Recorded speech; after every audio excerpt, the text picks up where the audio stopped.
Salut les footeux, nous sommes à quelques jours du début du plus grand événement football planétaire, la Coupe du Monde. Alors l'engouement commence à monter, on attend tous à ce que notre pays finisse champion du monde, aille jusqu'à la victoire finale. En tout cas, moi je vais vous donner ma petite analyse, mon petit prono.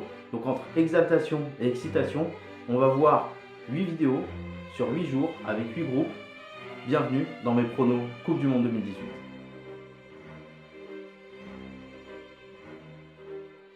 Et là, on va attaquer le groupe B. Et le groupe B, c'est un groupe qui est très difficile. Espagne, Portugal, Maroc, Iran.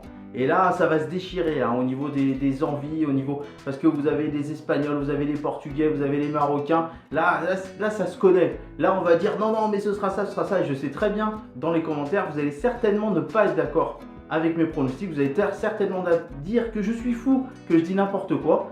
Mais bon, je vais vous présenter un petit peu les équipes et vous dire un petit peu ce que j'en pense. Mais en tout cas, je pense que ça va être un groupe très serré et très difficile. Et il va y avoir une surprise. On va commencer par l'Espagne. L'Espagne, ils sont jeu de possession. L'Espagne, ils sont l'implication d'un latéraux. On l'a vu en particulier contre la Suisse. L'Espagne avec son jeu en triangle, son jeu à 3, ses passes latérales, puis bim, ça fait mal dans la verticalité. Voilà, l'Espagne qui part favorite du groupe, favorite de la compétition, même avec le Brésil et l'Allemagne. Donc là, il n'y a pas grand doute, l'Espagne va certainement finir première de son groupe. Et pour le premier match, le premier adversaire de l'Espagne sera le Portugal. Et pour le Portugal, ça va pas être une poule si simple que ça. On s'attend à ce que le Portugal fasse un gros résultat. Ils sont sortis des qualifications coude à coude avec la Suisse, mais ils ont fini premier. Et en tout cas, je sais pas. Le Portugal, il y a une attaque qui est intéressante. Bien entendu, on a l'exceptionnel Cristiano Ronaldo, puis on a Gelson Martins, on a Gonzalo Guedes.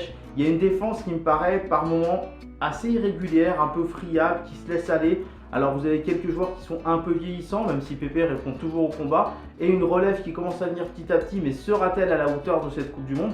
Il y a plein d'interrogations sur le Portugal, et surtout qu'ils ont le premier match contre l'Espagne. C'est-à-dire que là, moi je les vois perdre le premier match contre l'Espagne, et derrière, est-ce qu'ils vont arriver à se reprendre? Il faut voir, que le Portugal est passé à chaque fois, très souvent au forceps, lors de l'Euro 2016, et ça peut leur servir. Cette envie d'aller gagner, cette envie d'aller marquer le but qui fait la différence peut leur servir aussi. L'autre premier match opposera le Maroc à l'Iran. Et le Maroc, c'est très solide. C'est la meilleure défense des qualifications dans la zone Afrique. Et l'équipe d'Hervé Renard se donne vraiment à fond.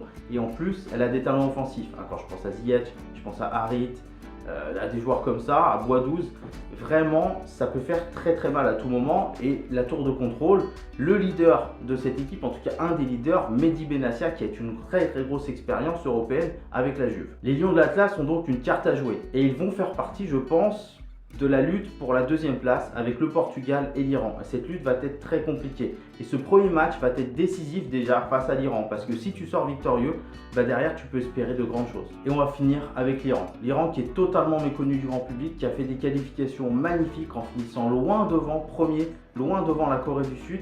L'Iran peut compter sur une équipe solide, une défense qui est pas mal du tout, un entrejeu qui vraiment oriente bien et un jeu de contre qui est bien organisé, et surtout en attaque, on a Nournia et on a la petite pépite Azmoun. Donc voilà, l'Iran, on peut compter sur des joueurs jeunes, d'autres d'expérience, un effectif qui est méconnu, comme je l'ai dit, du grand public, mais ceux qui le connaissent se disent que l'Iran pourrait créer la surprise et vraiment se mêler à la lutte pour cette deuxième place. Donc vous l'aurez compris, je vous ai dit que l'Espagne allait finir première pour moi, je vous ai dit qu'il allait y avoir une surprise dans ce groupe. Et bien le classement final pour moi ce sera Espagne, Iran, Maroc et Portugal. Alors ça va jouer à très peu de choses pour cette deuxième, troisième, quatrième place. Ça va jouer à des détails, ça va jouer peut-être à la différence de but, mais je le vois comme ça. Certains d'entre vous verront le Portugal en disant c'est la logique, d'autres verront le Maroc en disant il y a un coup à jouer pour le Maroc, et une minorité peut-être sera d'accord avec moi et verra l'Iran. En tout cas, j'attends vos avis en commentaire, votre prono en commentaire. Vous pouvez dire que je suis fou, il n'y a pas de problème, j'assume. On verra la Coupe du Monde, et encore une fois, ce sont mes pronos, et les pronos partent aussi sur un petit feeling, quelque chose qu'on a. Et cette équipe d'Iran, elle me plaît beaucoup, je sais pas, elle me donne envie de miser sur elle, vous voyez ce que je veux dire. Si la vidéo vous a plu, mettez le pouce bleu, n'hésitez pas aussi à la partager, à vous abonner pour qu'on soit de plus en plus nombreux, et que pour cette Coupe du Monde, mon foot à moi devienne notre foot à nous.